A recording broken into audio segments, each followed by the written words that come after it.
Bonjour les amis. Bon, et ben voilà, le sort en est jeté pour les 5 ans à venir. On s'attend au pire, on s'attend à la fin des propriétés privées, on s'attend à des mesures liberticides folles, sans aucun rapport avec la situation, mais la peur, quoi. C'est la seule manière dont ce gouvernement diabolique, cet être maléfique Macron, se maintient au pouvoir. La peur est une espèce de séduction incompréhensible pour un esprit éclairé, hein, parce que qui a voté ce personnage? C'est fou, c'est fou. Donc qu'il y ait eu gruge ou pas, peu importe, le résultat est ce qu'il est, on n'y peut rien, on ne peut rien contre cela, et on ne pourra rien contre aucune mesure que prendra ce type. Bon, tous ceux que j'entends dire, on va quand même voter pour lui parce qu'il faut faire barrage à la haine, voilà, et on ira manifester parce qu'on ne veut quand même pas toutes ces mesures, hein, la retraite à 65 ans, tout ça, voilà.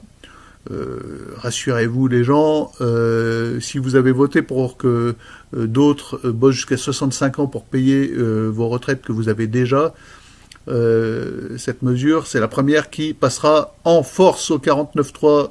Ça nous a déjà été signifié. Et vous pourrez toujours aller beugler dans la rue. Ça fait 5 ans que ça ne sert à rien. Ça fait 5 ans que vous êtes méprisés, que les gilets jaunes sont méprisés, que tous les mouvements de protestation sont méprisés. Donc, il faut, la seule solution maintenant, vous mettre en retrait et aménager votre vie en dehors du cadre de ce gouvernement. Sachant qu'ils auront quand même de la pression possible sur tous les propriétaires de maisons, surtout les gens qui ont un ancrage à terre. Moyennant quoi, personnellement, ça y est, c'est quasiment entériné, c'est fait, j'achète un voilier. J'achète un joli petit voilier qui correspond à mes critères. Pour ce, je vends tout ce que je possède comme bien terrestre, sauf ma maison. Puisque bon, on va tenter le coup, on va la garder. Elle est idéalement située pour offrir un cadre de résistance, d'autonomie par rapport à ce qui s'en vient durant ces 5 ans, qui va être terrible. Je vends donc motos, objets divers, j'ai quelques montres automatiques de collection. Je vends ma MT-01 qu'on peut voir en vidéo. Pour ceux que ça intéresse, l'annonce est sur Le Bon Coin. Je vous mettrai l'image de la moto. C'est une très super belle moto de collection. Donc ça disparaît. Et vendredi, bon, j'ai pas besoin de vendre la moto pour acheter le bateau. J'aurais besoin de vendre la moto pour finaliser le voilier qui est actuellement en chantier, voilà, que je paye à un prix raisonnable et qui est actuellement en chantier, donc il faut lui mettre un pilote automatique, un peu d'électronique de base. Bon, j'ai pas besoin de grand chose moi, hein. J'ai besoin d'une VHF et d'un AIS. L'AIS, c'est un petit appareil qui permet de voir les cargos arriver, de connaître leur nom, de connaître de voir tout de suite si on est sur une route de collision la nuit. Enfin, c'est quand même assez pratique. Donc ça, jusqu'à présent, je m'en passais. J'avais un détecteur de radar sur mes voiliers précédents. Là, je ne pars plus sans un AIS. Et un régulateur d'allure à l'arrière, donc un pilote qui fonctionne avec le vent. Donc il s'agit ce voilier est parfait, donc je le vois vendredi. Je finalise l'achat vendredi. Il correspond exactement à mon cahier des charges. C'est un voilier qui fait moins de 10 mètres, donc il fait 9 mètres. C'est un dériveur intégral. C'est pas de l'acier, c'est du polyester monolithique, donc c'est assez épais et blindé. C'est un voilier qui passe partout, qui se pose partout, qui peut aller s'ancrer dans les baies avec 1 mètre d'eau sans aucun souci. Il a un gros moteur qui est révisé, il a un gréement qui est complet, il manque juste 2-3 pièces. Il est actuellement, l'intérieur est à finir.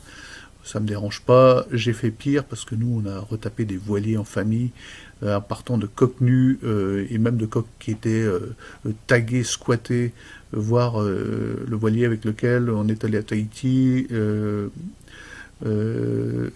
qui s'appelait Brest même, qu'on avait racheté à Philippe Poupon, qui avait été tagué, squatté. C'était un dériveur aussi de 11 mètres, 11 mètres 70, je crois, un joli voilier. Et en 6 mois, il n'y avait plus rien, hein, plus de voile, plus de moteur, plus d'aménagement, et plus de sellerie, plus de peinture, plus rien. Et en 6 mois, on avait refait de ce voilier un magnifique voilier apte au grand large, en bossant tous les jours, samedi, dimanche compris, sans arrêt, en se levant tôt. Donc voilà, ça on sait faire. Pas de problème. Donc ça y est, voilà, moi, c'est ma roue de secours. Je dis pas que je pars tout de suite en mer. Le voilier, pour le moment, il est en chantier, il est sur un terre-plein. Je l'achète et j'anticipe. Et il n'est pas exclu voilà, qu'on aille s'ancrer dans des coins un peu paumés. C'est un petit voilier, c'est plutôt un baroudeur côtier, mais j'hésiterai certainement pas à partir en face aux Antilles avec un engin comme ça, dans l'arc antillais ou dans des endroits un peu plus accueillants que va devenir la France dans les 5 ans à venir. Donc, écoutez, je vous mets pas la photo du bateau encore parce que je l'ai pas encore acheté. J'ai pas envie que quelqu'un me passe sous le nez parce qu'il y a 2 voiliers qui me sont passés sous le nez cette semaine, comme je vous l'ai dit. J'étais prêt à partir. J'avais le cash et ce matin même, un gars m'appelle pour me dire c'est pas la peine de venir, je l'ai vendu. Et hier, le gars me dit c'est pas la peine de venir, je l'ai vendu. Donc, et en fait, j'ai trouvé mieux, donc tout va bien. Mais le temps que j'y aille, mon gars au téléphone, il m'a dit je vous le garde, votre projet est raisonnable, sensé. J'ai eu des appels de gens qui rêvent et qui sont sur la Lune et qui n'ont aucune idée de ce dont on parle. Vous savez de quoi on parle.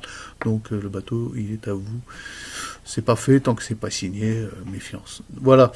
Donc ne désespérez pas. Vous pouvez vous attendre au pire, ça c'est pas interdit. Vaut mieux même se préparer au pire. Savoir que ces types qui nous gouvernent obéissent à des choses absurdes qui sont en dehors du bon sens, en dehors de l'intelligence, en dehors de la raison. Donc ça sert à rien d'essayer de comprendre ce qui nous arrive, il faut juste s'en préserver, se mettre en dehors pour rester lucide et conserver du mental, de conserver de l'espérance. Il faut se couper de ces gens-là, il n'y a pas d'autre solution. Là, il ne s'agit même plus de rendre à César ce qui est à César, il s'agit de se prémunir de César, de faire en sorte de se mettre à l'abri. C'est la seule chose raisonnable à faire aujourd'hui. Voilà. Bon, eh bien, écoutez les amis, je vous tiens au courant. Je mets la photo de ma moto, tiens, si ça intéresse quelqu'un, elle sera en miniature dans la vidéo.